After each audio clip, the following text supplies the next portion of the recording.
கொசு எங்கெல்லாம் விட்டா கேவலம்னு நினைப்பாங்க அப்படின்னா, நம்ம வந்து நம்ம வேலை செய்கிற இடம், அதாவது தொழில் செய்கிற இடத்துல நம்ம கொசு விட்டோம்னா கேவலம்னு நினைப்பாங்க. அதை வந்து அசிங்கமாக நினைப்பாங்க. தொழில் செய்கிற இடங்கிறது வந்து அங்கே அன்பு, பாசம் எதுவுமே கிடையாது. தொழில் செய்கிற இடத்துக்கு போனாலே அங்கே நம்ம உறவினர்கள் கூட அந்நியர்களாக தெரிவாங்க. அதனால் அந்த மாதிரி இடத்துல நம்ம வந்து கொசு விட்டால் அது நமக்கு கேவலம் அப்படிங்கிற நினப்பு வரும். அது மாதிரி அந்நியர்கள் இருக்கிற ஒரு பொது இடங்களில் கொசு விட்டாலும் அது சத்தமாக விடக்கூடாது. அப்போது அந்தந்த இடங்களில் அதுக்காக வந்து கொசுவை அடக்கக்கூடாது. சத்தம் இல்லாமல் அமைதியாக விடணும். கொசுவை சத்தமாக விடணுன்னா நமக்கு உரிமையானவர்களோடு நாம் இருக்கும்போது கொசுவை சத்தமாக விடணும். அதே மாதிரி நாற்றம் எடுத்த கொசுவே விடக்கூடாது, சத்தமாக விடக்கூடாது, மெதுவாகவும் விடக்கூடாது. நம்ம போய் விலகிடணும், தனியாக போய் தனியாக தூரமாக போய் அந்த கொசுவை விட்டுட்டு வரணும். நாற்றம் எடுத்த அந்த கொசுவை, துர்நாற்றம் வீசுகின்ற அந்த கொசுவை வந்து யார் மத்தியிலையுமே விடக்கூடாது. அதை வந்து தனியாக தான் போய் விடணும். நாற்றம் இல்லாத கொசு, இது ஆரோக்கியமான கொசு, தூய்மையான கொசு. அதை வந்து விடணும்னா, சத்தமாக விடணும்னா உறவினர்கள் மத்தியில் விடலாம். அதாவது உரிமையோடு பழகுகிற உறவினர்கள், நண்பர்கள் மத்தியில்.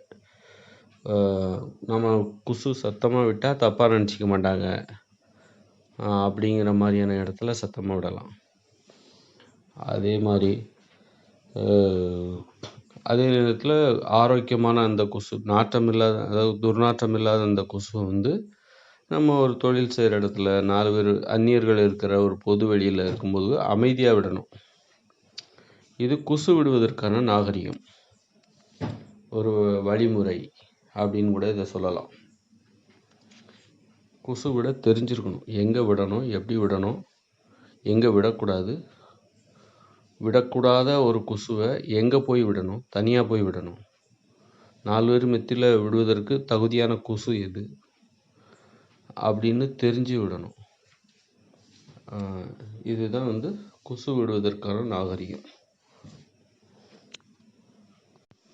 கொசு விடுவதற்கான பண்பாடு இது.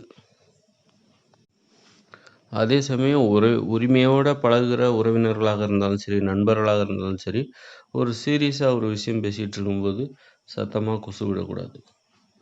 அதையும் கவனிச்சுக்கணும்.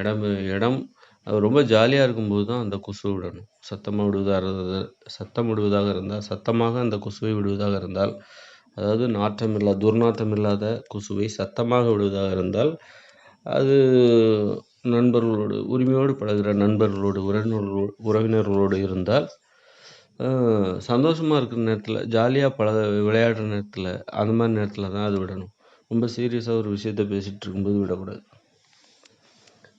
இந்த மாதிரியான விஷயங்களை கொசு விடுவதற்கான சுதந்திரம், அப்போ தான் அவங்களுக்கு கொசு விடுவதற்கான சுதந்திரம். இதற்கு பேர் தான் கொசு விடுவதற்கான கொசு சுதந்திரம் அப்படின்னு இது பேர். கொசு விடுதலை அல்லது விடுதலை கொசு, கொசு விடுவதற்கான விடுதலை, கொசு விடுவதற்கான சுதந்திரம் அப்படின்னு கூட சொல்லலாம். இது வந்து சிரிக்கக்கூடிய விஷயம் கிடையாது, இது ரொம்ப சீரியஸான விஷயம், ஆரோக்கியமான விஷயம், உடல் ஆரோக்கியத்தோடு தொடர்புடைய விஷயம். நம்ம அதை கேவலமாக நினைக்கிறதுனால தான் அது சிரிக்கக்கூடிய ஒரு விஷயமாகவும் மாறுது. அதாவது நான் ஒரு விஷயத்த சீரியஸாக சொல்லும்போது அதை நீங்கள் சிரிச்சிங்கன்னா, அதை கேட்டு சிரிச்சிங்கன்னா அது உங்களுடைய அறியாமை. எந்த விஷயத்த சீரியஸாக அந்த அளவுக்கு நீங்கள் அந்த விஷயத்த ஒரு கேவலமாக நினைக்கிறீங்க, இழிவாக நினைக்கிறீங்க. அப்படி நினச்சிங்கனாலே அது வந்து உடல்நல கேட்டை ஏற்படுத்தும், உடலில் நோயை ஏற்படுத்தும். கொசுவை வந்து கேவலமாக நினைக்கக்கூடாது. நாற்றம் எடுத்த கொசுவைத்தான், துர்நாற்றம் எடுத்த கொசுவைத்தான் கேவலமாக நினைக்க வேண்டும். அது வந்து நோய் கொசு. ஆரோக்கியமான கொசுவில் வந்து துர்நாற்றம் இருக்காது. சிலர் வந்து சத்தமாக கொசு விட்டாங்க, அதை மற்றவங்க கண்டுபிடிச்சிட்டாங்கனாலே அதை வந்து மிகப்பெரிய இழிவான ஒரு அவமரியாதை ஏற்பட்டு விட்டது. கொசுவை அடக்க 4 பேர் மத்தியில் விட்டு நம்ம மரியாதையே குறைஞ்சி போச்சுன்னு நினச்சி ரொம்ப நாள் வருத்தப்படுறவங்களாம் இருக்காங்க. இதெல்லாம் ஒரு மூட நம்பிக்கைகளில் இதெல்லாம் ஒன்று.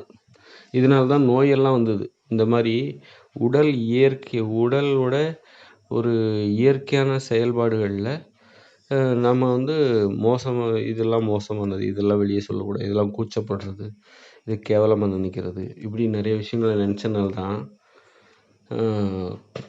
மலச்சிக்கல்லாம் ஏற்படுறதுக்கு காரணம் இந்த மாதிரியான விஷயம். மலம் கழிப்பதை வந்து பெருமையாக வெளிப்படையாக பேசணும். மலம் கழிக்கிற அந்த பிரச்சனைகளை, அதில் உள்ள பிரச்சனைகளை வெளிப்படையாக பேசணும். அந்த மாதிரி வெளிப்படையாக பேசி மலம் நன்றாக வெளியே கழிகிறது என்பதை பெருமையாக நினைக்கணும், பெருமையாக சொல்லணும். அந்த மாதிரி வாய்ப்பு கிடைக்கும்போது அதை சொல்ல பழகிக்கணும். அதற்கான வழிமுறைகளை தெரிந்து கொள்ள வேண்டும். அப்போ தான் அதை வந்து கேவலமாக நினச்சாக்கா கண்டிப்பாக மலச்சிக்கல் ஏற்படும், நோய் ஏற்படும். அதனால் உளவியலில் வந்து மனசில் வந்து சிக்கல் இருக்கக்கூடாது. மனசிக்கல் தான் மலச்சிக்கலாக மாறிடும்.